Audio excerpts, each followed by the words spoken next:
我做呢個椰子浸雞，慢慢浸佢，慢慢歎佢，加埋呢款椰雲醬汁，哇！皮爽肉滑，湯清甜，椰香味足。雞嘅百科全書第2章浸雞篇。浸雞篇咧，樂哥講得唔多啊。一個就5指毛肚浸雞，一個就白切雞。所以尋日咧，我就諗下，我咪去海南拍個中餐廳嘅。當時記憶好深，椰子水浸雞呢件事，令到黃曉明老師、寧靜老師拍手掌。朱老師，你做雞真是一流啊！所以尋日咧，我就諗下，整翻個椰子浸雞。唯一個難點咧，就係揾唔揾到隻好雞啦。樂哥檢驗本地雞嘅標準係本地嘅大嘅食得好，呢個就好雞組成啦。椰子好嘢嘅，呢個咧叫椰青，水甜肉嫩，但係水咧就唔夠呢種椰子味香。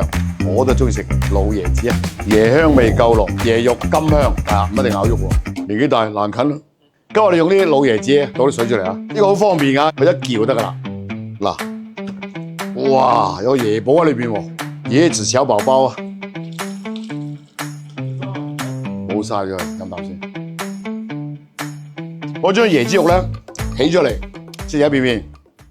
好啦，今日浸雞咧唔係將隻雞斬細嚿啊，係大嚿。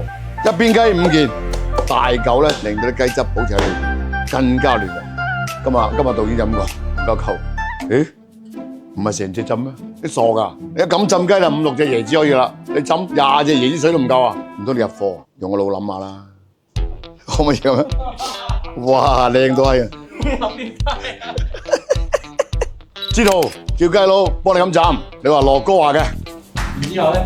然之後浸雞咧，然之後好簡單，然之後咩啫？浸雞之前咧，就一個調味嘅料啊，快速過，油、蒜頭，爆香蒜頭去，辣椒圈散落去，豉油。呢個就係椰子水浸雞嘅靈魂醬汁啦。椰子水開浸，我哋放啲椰子水啦。呢度5個椰子啊，放埋椰子肉落去啊。先將佢燒滾先，微微滾佢5分鐘，等椰子肉咧出味嚇。有幾頭味啊？唔正宗啊！你係啦，呢個正宗啦 OK。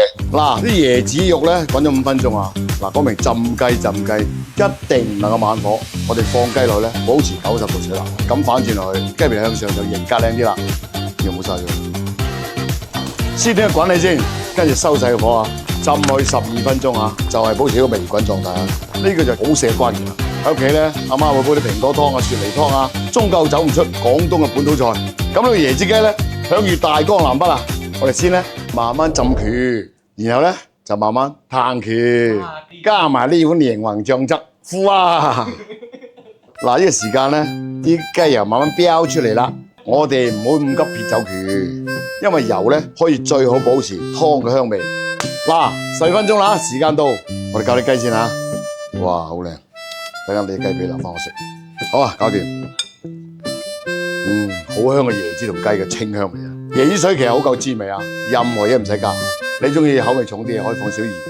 飲椰子雞湯先，真係可以講水果嘅上湯，鮮味甜味好足。春天過後，當你食到椰子水浸雞時，你會馬上 feel 到夏天即刻到。